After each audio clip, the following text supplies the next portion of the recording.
Magandang umaga po, Bishop, at sa atin pong lahat, mga kapatid. Isama po natin sa ating mga panalangin ang mga sumusunod na intentions sa ating banal na pagdiriwang ng misa. Thanksgiving and special intentions of Cancer Warriors Foundation, Sylvia Maradit, Vicky Ilagan and family, Gina Reforma, Gutierrez and Parilla family, Rolly and Saya Arcival and family, Villa and San Pedro family, Vicky Dagami and family, Melo and Edith Manguera and family, Del and Lea Lozada and Joseph Manguera, mga Liman and Yasas family, Villarmino family, Rodel and Mali Medinilla and family, Gilbert and Pay Malelang, Gina Malelang and family, Rowell and Gay Malelang Ribatinera and family, Engineer and Mrs. Aven Aniningtan and family, Congressman Lord Alan Velasco, Christian and Rovel Mayo for a safe and healthy pregnancy, Rizal Rivera for special intentions, Dr. Motiso Santos and family for good health and safety. For the safety of the doctors, nurses, hospital staff, military government officials, volunteers, priests, and lay persons all over the world. For birthday blessings of Joanne April Chang, Yonica Maliksi, Luming Salvacion, P.D. Garces, Nona Cozat, Father Hermie Rodelas, Hermo Ilagan, Ferdy Di Mapasok, Catherine Raimundo, Arlene Africa Alcantara, Father Chelmar Halbuena, Brother Tristan de la Serna, Auntie Ricky, Gabriel Josenia, Leonard Lines, and Leonor Locsin. For healing of Chan San Pedro, Monchito Mendoza, Maribel Isaac, Joaquin Kai Nabos, Teres V. Rigor, Teofila Mendoza, Maximo So, Josefa Santos, Lena Alcantara, Jonel Pangilinan, Archbishop Gilbert Garcera, and Teresa Rosita. For the eternal repose of the souls of Lorita and Luciano Gutierrez, Pedro Malabanan Jr., Brother Tindo Maralit, FEC, Amado Quezana, Free Y. Quezana, Doctora Hermon Enriquez, Gerardo Reyes Santo Domingo, and Engineer Joe Panaligan.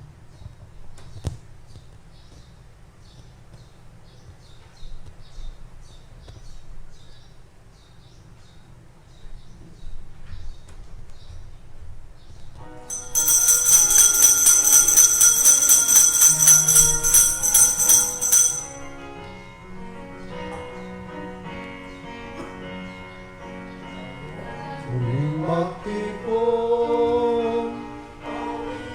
ng Panginoon sa piging sariwain, pagliligtas niya sa atin, bayang ating alalahanin, panahong tayo'y nalipin, ngalan niya'y ating sambitin, paano di tayo lingapin. Ngayang muling magtipon, awitan ng Panginoon, sa piging sariwain, pagliligtas niya sa atin. Piging sariwain, pagliligtas niya sa atin. Sa ngalan ng Ama, ng Anak at ng Espiritu Santo, sumainyo ang kapayapaan. Mga kapatid, sa ating patuloy na paglapit sa Diyos, kababaang loob pa rin ang hiling sa atin, upang sa harap niya ay lagi tayong magpapakumbabang hihingi ng pagpapatawad sa mga kasalanang ating inaamin ko sa makapangyarihang Diyos at sa inyo mga kapatid na lubha akong nagkasala sa isip, sa salita at sa gawa at sa aking pagkukulang. Kaya isinasamo ko sa mahal na Birheng Maria, sa lahat ng mga anghel at mga banal, at sa inyo mga kapatid, na ako'y panalangin sa Panginoong ating Diyos. Kaawaan tayo ng makapangyarihang Diyos, patawarin tayo sa ating mga kasalanan, patnubayan tayo sa buhay na walang hanggan.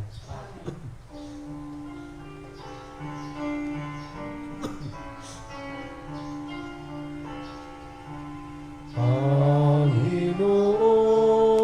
maawa ka. Panginoon,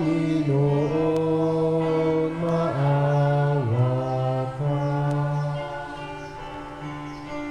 Kristo, maawa ka. Kristo, maawa ka sa amin.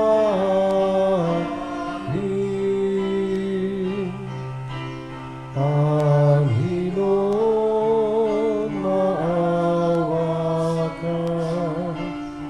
Panginoon, maawa ka.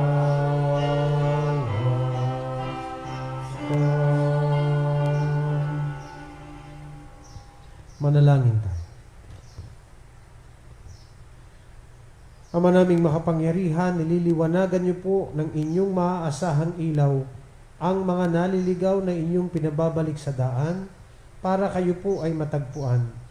Ang mga kabilang sa nananalig sa inyong anak ay pagkakalooban niyo pong makapagwaksi sa tanang salungat sa ngalang Kristiyanong sa inyo'y tinanggap upang ito'y talagang mapangatawa ng ganap sa pamamagitan ni Jesucristo kasama ng Espiritu Santo magpasawalang hanggan.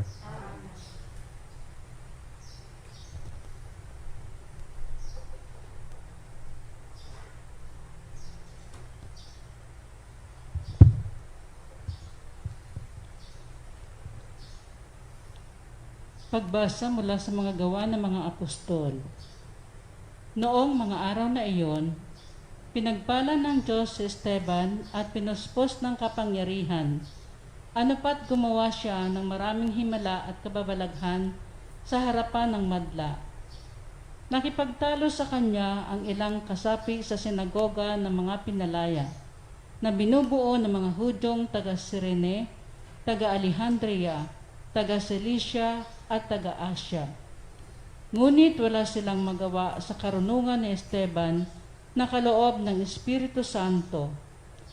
Kaya't lihim nilang sinulsulan ang ilang lalaki na magsabi ng ganito, "Narinig naming nilalait niya si Moises at ang Diyos." Sa gayoy, naudyukan nilang magalit kay Esteban ang mga tao, ang matatanda ng bayan at ang mga eskriba. Siya'y sinunggaban nila at iniharap sa Sanhedrin, at nagharap sila ng mga bulaang saksi laban kay Esteban. Ang taong ito, wika nila, ay walang tigil ng pagsasalita laban sa banal na templo at sa kautusan ni Moises.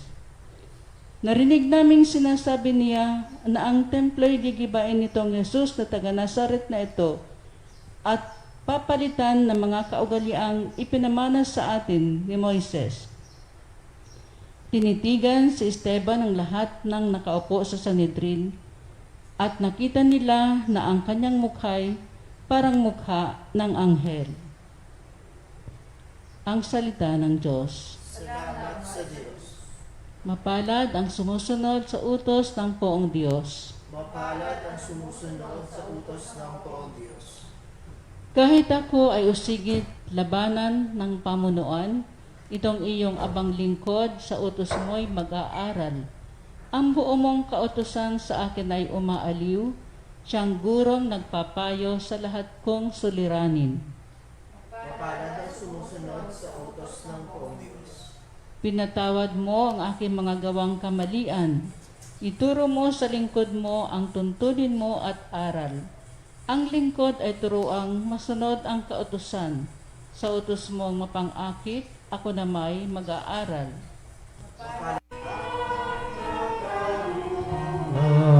Alleluia.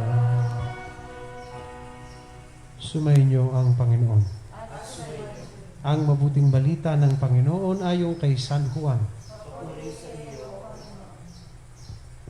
Kinabukasan, nakita ng mga taong nananatili sa ibayo ng lawa na naroon pa ang isang bangka.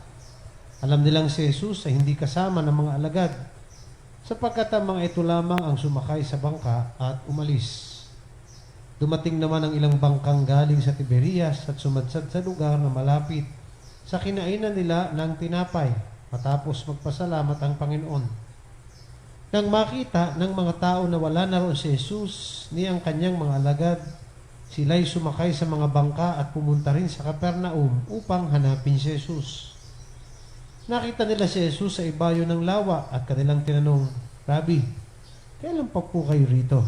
Sumagot si Jesus, sinasabi ko sa inyo, hinahanap ninyo ko, hindi dahil sa mga kababalaghang nakita ninyo, kundi dahil sa nakakain kayo ng tinapay at nabusog. Gumawa kayo, hindi upang magkaroon ng pagkaing nasisira, kundi upang magkaroon na pagkaing hindi nasisira at nagbibigay ng buhay na walang hanggan. Ibibigay ito sa inyo ng anak ng tao, sapagkat siya ang binigyan ng kapangyarihan ng Diyos Ama. Kaya't siya ay tinanong nila, ano po ang dapat namin gawin upang aming maganap ang kalooban ng Diyos?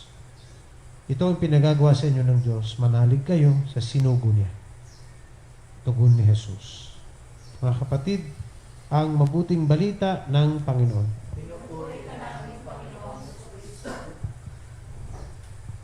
Sa huling talata ng Ebanghelyong ito, ang sabi ng Panginoon, ito ang ipinagagawa sa inyo ng Diyos. Manalig kayo sa sinugo niya. Maraming pagkakataon sa buhay nating mga tao, ang biyaya hindi napapansin. Tuloy, hindi napapansin, hindi rin natin nagagamit ng ayos. At kalimitan, iisa ang dahilan kung bakit nagkakaganon. Sapagkat, hindi pa tayo nananalig ng totoo at hindi pa nating buong natatanggap sa buhay natin si Kristo. Simple. Kasi pag tinitingnan ko at binabasa ko halimbawa mga buhay ng banal, ba't ang mga banal, gayon ano? Lahat ay biyaya eh. Magkaroon man ng pagsubok sa buhay, tingin ito'y daan pa ng kalooban ng Diyos para makagawa ng higit pang kabutihan. Lahat, kahit yung taong masama sa kanila, ang tingin nila ay nagiging biyaya pa sa buhay nila. Simple lang. Ito ang pagtingin nila sa buhay nila dahil natanggap na nila si Jesus sa buhay nila. Kung bakit ang tao ay marami pa tayong mga pagdududa, mga pag-aalinlangan, sapagkat baka hindi pa buo ang pagtanggap. Hindi ko naman sinasabing hindi natanggap. Baka lang hindi pa buo. Kaya nga't patuloy dapat ang pagsusumikap natin na maging buo ang pagtanggap at pananalig kay Jesus. At yun ang kagandahan nito eh. Pag naging buo, anumang karanasan, tingin natin, ito ay may biyaya galing sa Diyos. So sana po makita natin yung kahalagahan ng katotohanan ito. At maging mahalaga na pagsumikapan natin sa buhay ito. Maaaring wala tayong pagtanggap, maaaring kakaunti, maaaring marami na. Pero ang mahalaga ay matutunan nating tanggaping buo ang Panginoong Hesus sa buhay natin.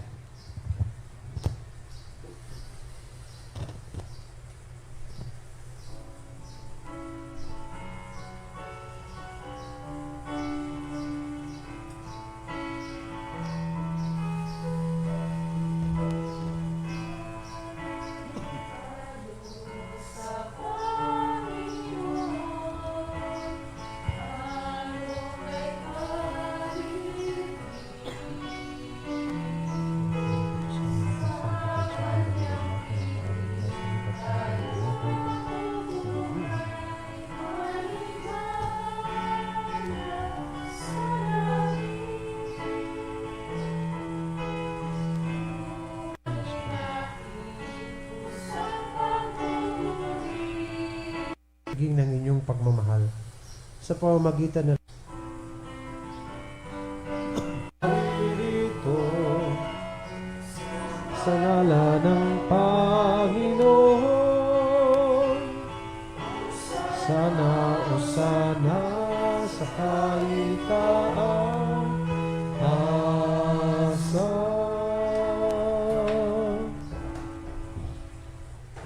Ama naming banal, kayo po ang bukal ng tanang kabanalan. Kaya't sa pamamagitan ng inyong pong Espiritu, gawin yung banal ang mga kaloob na ito upang para sa amin ay maging katawan at dugo ng aming Panginoong Hesukristo. Bago niya pinagtiis ang kusang loob na maging handog, ginawa kanyang tinapay, pinasalamatan kanya. Pinaghati-hati niya yon, iniabot sa kanyang mga alagad at sinabi, tanggapin ninyong lahat ito at kanin. Ito ang aking katawan na ihahandog para sa iyo.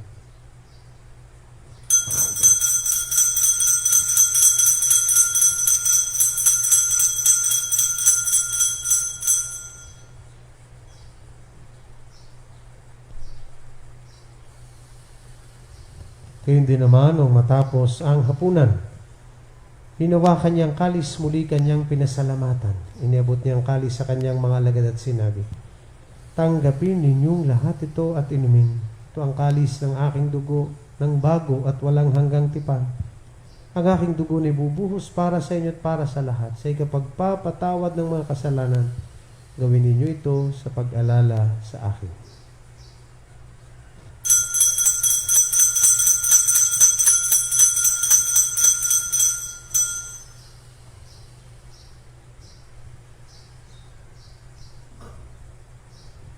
Ipagbunyi natin ang misteryo ng ating pananampalataya.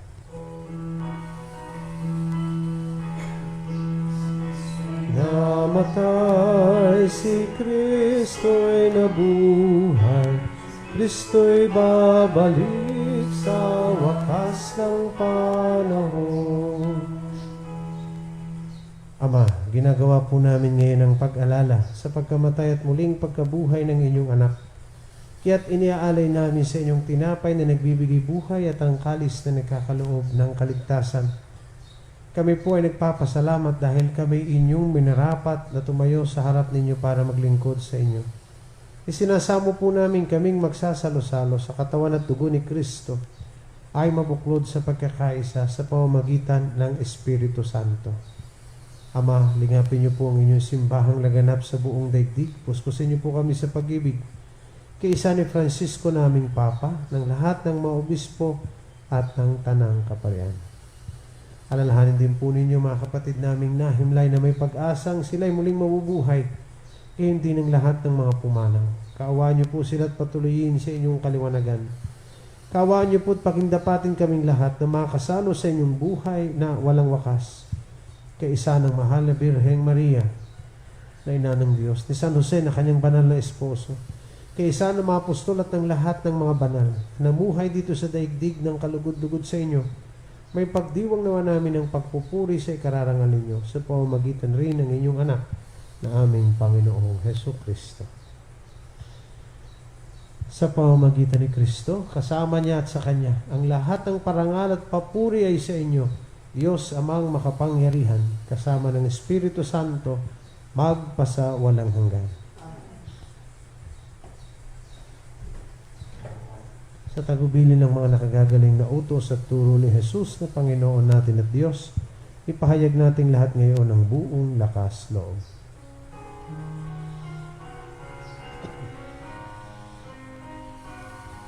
Ama namin, sumasalangit ka, sambahin ang ngalan mo.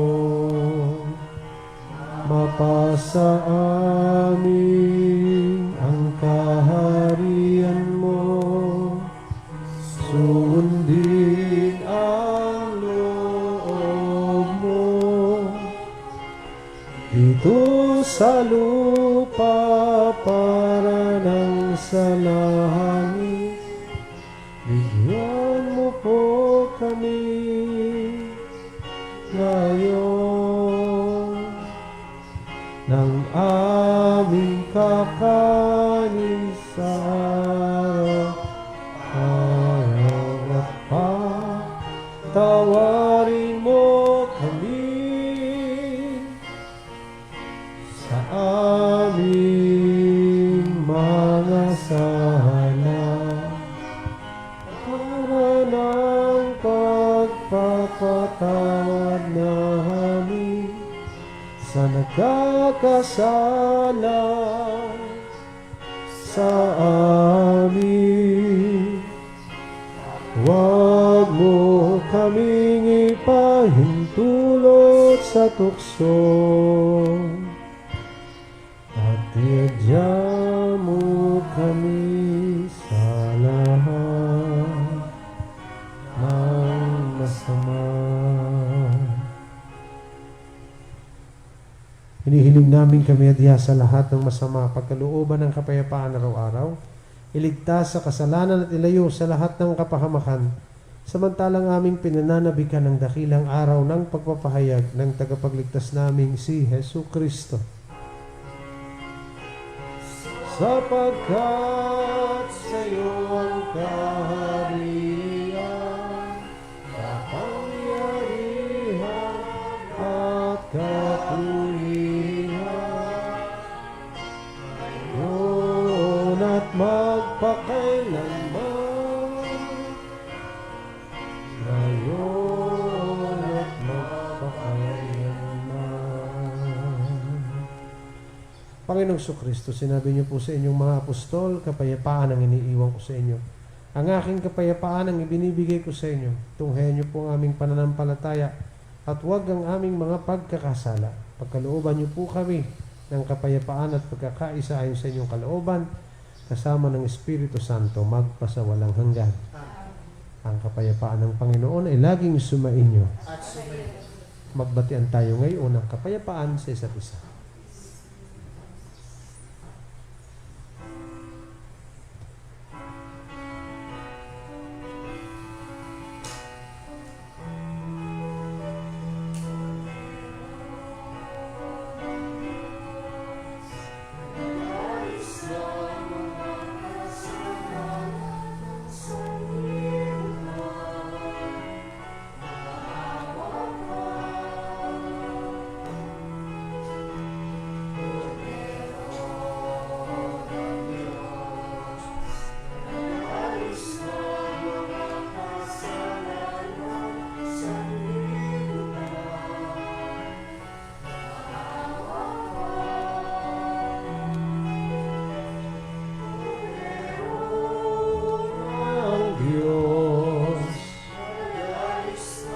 Mga kasalanan, pagkaloob mo sa amin, ang kapayapaan.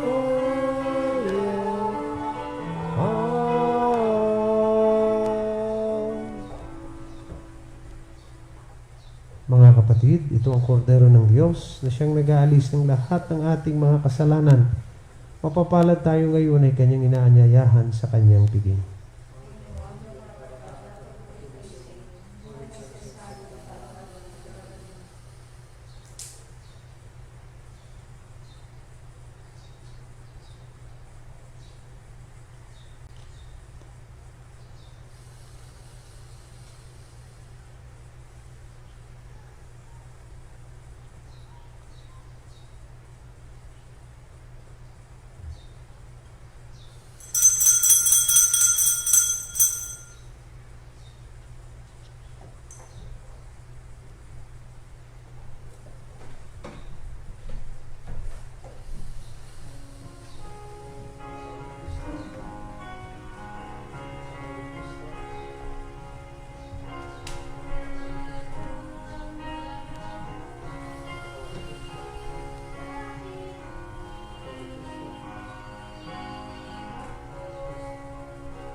Act of spiritual communion. My Jesus, I believe that you are present. At virus na ito ay agaran na sanang gumaling at muling makabalik sa pagpupuri sa inyo. Ganun na rin ang sidhi ng aming panalangin para sa mga taong naglilingkod at gumagampan para sa kapakanan ng iba upang masugpo ang karamdamang ito at mapigilan ang higit pang pagkalat at pananalanta nito. Nagpapasalamat po kami sa bakunang naisulong sa patnubay ng inyong mga kamay. Pagpalain niyo po ang aming pagsisikap na mawakasan ng mga bakuna ang pandemya sa aming bayan. Sa inyo po namin ipinagkakatiwalang lahat ng mga mahal namin sa buhay. At kami buong kababaang loob na humihingi ng inyo pong patnubay upang hindi namin malimutang paglingkuran ang mga aba at higit na nangangailangan lalo na sa mga panahong ito. Ang lahat ng ito'y aming hinihiling sa pamamagitan ng Jesucristong Panginoon namin at ng Espiritu Santo magpasawalang hanggan. Mahal na Birhen ng biglang awa, San Jose, San Rafael Arcangel, San Roque, San Lorenzo Ruiz, San Pedro Calungsod.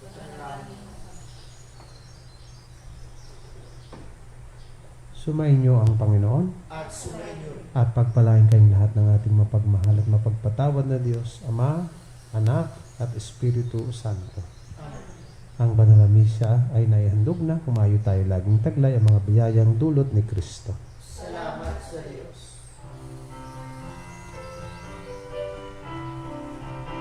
Sinawit kayo sa Panginoon. Hallelujah. Magsinawit sa Panginoon. Purihin, purihin ang kanyang mga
Mula